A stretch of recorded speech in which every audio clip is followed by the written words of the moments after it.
का अध्यक्ष महोदय, नेपाल कम्युनिस्ट पार्टी एकीकृत समाजवादी का सम्मानित नेता, उपाध्यक्षहरू, महासचिव लगायत सबै केन्द्रीय नेता साथीहरू, पत्रकार क्षेत्रका सबै नेता मित्रहरू, उपस्थित आदरणीय महानुभावहरू, आज असोजको 17 गतेको यो बिहानीमा पवित्र नगरी जनकपुर धाममा तपाईहरुसँग भेटघाट हुन पाउँदा र हाम्रो पार्टीको अभियानको बारेमा केही कुराहरू पाउँदा खुसी लागेको छ। तपाईहरु सबैलाई थाहा छ कि अहिले हाम्रो पार्टी विद्रोहबाट निर्माण भएको यो पार्टी 2 वर्षको यात्रा पूरा गरेको छ र यो शिशु अवस्थामा भएको पार्टीले पनि राष्ट्रिय राजनीतिमा तरङ्ग नै बेलाएको छ। यसका विचारहरू, यसका धारणाहरू, यसले खेलेका भूमिकाहरू, यसको आवश्यकताहरू, यसबाट गरिएका अपेक्षाहरू, यी सबैको बारेमा हामी अवगत छौँ।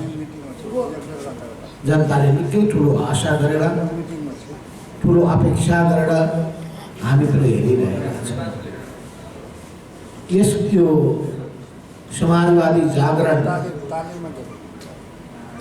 अभियान को सन्दर्भमा पनि हामीले यो कुराको अनुभूति गर्यौँ। हामीले देख्यौँ कि यसपटक असोजको 14 गतेबाट पूर्वको झापाको मेची किनार, त्यहाँको मेची नगर नगरपालिका अनि काकरभिट्टा बजारबाट सुरु गर्दाखेरिको जुन हामीले देख्यौँ उत्साह र त्यसपछिको उत्साह अझै बढ्दै बढ्दै बढ्दै बढ्दै मधेस प्रदेशमा आइसकेपछि जुन किसिमको अत्यन्तै व्यापक उत्साह देखियो, यसले हामीलाई अत्यन्तै उत्साहित बनाएको छ। धनुषा जिल्लामा आइसकेपछि त आफ्नै महत्त्व राखेको ऐतिहासिक नगरी जदुको आबुधारमा हिजो बेलुका हामी त्यहाँ पुग्दाखेरि अपार जनसमुदायको माझमा हामीले कार्यक्रम गर्दाखेरि हाम्रो हृदय गदगद भयो। हामीले यो अभियान समाजवादी जागरण अभियानको रूपमा यसको नाम अगाडि सारेका छौँ। यसको कारण के हो भने हामी समाजवादका मूल्य र मान्यतालाई कसैले नबिर्सौँ। हाम्रो संविधानमा लेखिएको, संविधानमा सहमतिका साथ व्यक्त गरेको समाजवादप्रतिको प्रतिबद्धतालाई शिक्षाको अधिकार, स्वास्थ्यको अधिकार, रोजगारीको अधिकार, जीवनयापनको अधिकार, सम्मानजनक जीवनको अधिकार, बाँच्न पाउने, सम्मानजनक ढङ्गले बाँच्न पाउने, यो अधिकार सहितका ती सबै मौलिक अधिकारका ती पक्षहरू लागू गर्ने कुरामा सरकार गम्भीर बनोस्, जिम्मेवार बनोस्, संविधानमा लेखिएको प्रावधान अनुरूप कानुनहरूको निर्माण गरोस्, तदनुरूप संरचनाहरूको निर्माण गरोस्, बजेटहरूको विन्यास गरोस् र नेपाली समाजलाई पछौटेपनबाट, गरिबी, अभाव र बेरोजगारीबाट मुक्त गर्ने काममा जुटोस्। यिनै उद्देश्यलाई ध्यानमा राखेर त्यो समाजवाद जुन लेखिएको छ त्यसलाई अझै यसको मूल मर्म भनेको गरिब र बेसहाराको लागि नै हो समाजवाद। त्यस हुनाले हामीले त्यो वर्ग सोच र दृष्टिकोणलाई समेत अगाडि सारेर हाम्रो जुन समाजवादको यथार्थता हो त्यसलाई हामी वैज्ञानिक समाजवाद भन्दछौँ। यो यथार्थतालाई सबैले महसुस गर्न सकुन् भनेर नै हामीले 3 वटा नारालाई अगाडि सारेका छौँ। एउटा रोजगारीको नारा छ। रोजगारीभित्र थुप्रै कुराहरू पर्दछन्। यसको पहिलो प्राथमिकता कृषि विकास पर्दछ। कृषिको विकास गर्ने कुरामा केन्द्रित हुनु पर्दछ। त्यसले एक त देशको अर्थतन्त्रलाई खास गरिकन कृषि क्षेत्रमा जुन किसिमले आयातमुखी बनेको छ त्यसलाई रोक्ने काम गरोस्, न्यूनतम रूपमा पनि आत्मनिर्भर बनाओस्, अझै अधिकतम रूपमा निर्यातमुखी बनाओस्।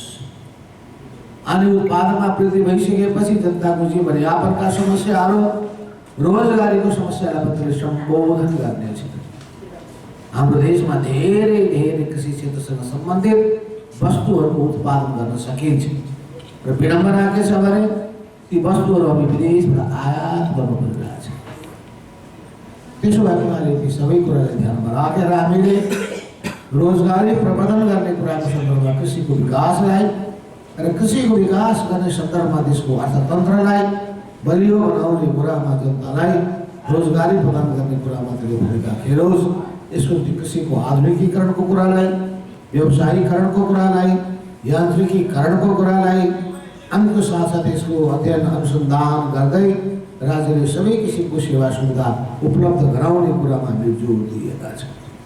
अनि उद्योगको विकासका कुरा छँदैछन्, जलस्रोतको विकासका कुरा पनि छँदैछन्, जलविद्युतको उत्पादनका कुरा पनि छन्। त्यसको नेपालमा खपत गर्नेदेखि विदेशमा निर्यात गर्ने कुराहरू, देशको आम्दानी बढाउने कुरा पनि छँदैछ। आज सर्वोपरि रूपमा नेपाल 2 धर्मको उद्गम स्थल भएको हुनाले, एउटा हिन्दू धर्मको उद्गम स्थल, अर्को बुद्ध धर्मको उद्गम स्थल भएको हुनाले यी दुईटै धर्मावलम्बीहरूको आकर्षणको केन्द्र नेपाल बन्न सक्दछ। हिन्दू धर्मावलम्बीहरूलाई संसारभरिबाट यो नन्दिनी जानकीको यो पवित्र भूमिदेखि लिएर पशुपतिनाथको दर्शन गर्न, मुक्तिनाथको दर्शन गर्न, स्वर्गद्वारीको दर्शन गर्न, छिन्नमस्ता शक्तिपीठ मध्येको एउटा महत्त्वपूर्ण शक्तिपीठ, अर्को शक्तिपीठ देश्वरी जस्ता शक्तिपीठ नेपालमा रहेको सन्दर्भमा 3 शक्तिपीठ नेपालमा रहेको कुरालाई समेत विश्वभरिमा राम्ररी हामीले मार्केटिङ गर्न सक्ने हो भने हिन्दू धर्मावलम्बीहरूको ओहिरो लाग्दैछ। त्यसै गरी लुम्बिनीको विकास राम्ररी गर्न सकियो भने, लुम्बिनी सर्किटलाई राम्ररी बलियो बनाउन सकियो भने बुद्ध धर्मावलम्बीहरूको महत्त्वपूर्ण आकर्षणको केन्द्र नेपाल बनाउन सकिन्छ। बुद्ध धर्मावलम्बीहरू नेपालमा आकर्षण सके 11 देशमा रहेका बुद्ध धर्मका अनुयायीहरूलाई नेपालमा आकर्षण गर्न सक्छ। यो सबै सन्दर्भमा हामीले रोजगारी प्रबन्धनको कुरालाई अनि यसैसँग जोडिएको जनताको जीवनलाई समृद्ध बनाउने कुरालाई अनि सबैका लागि राज्य अनि सुशासनको प्रत्यावर्ती गराउन सक्नुपर्छ। भ्रष्टाचारमाथि उनीहरूले कठोर कदम चाल्न सक्नुपर्छ। भ्रष्टाचारीलाई दण्डित गर्ने र भ्रष्टाचारलाई उन्मूलन गर्ने र सहज सेवाहरू उपलब्ध गराउने कुरामा जोड दिनुपर्छ। यसो चाल्नुपर्ने कुनै कदमहरू छन्, कुराहरू छन्, त्यसमा पनि ध्यान दिनु पर्दछ। यी सबै सन्दर्भमा हामीले रोजगारी, समृद्धि र त्यसपछि सुशासनको 3 नारालाई हाइलाइट गरेका छौँ।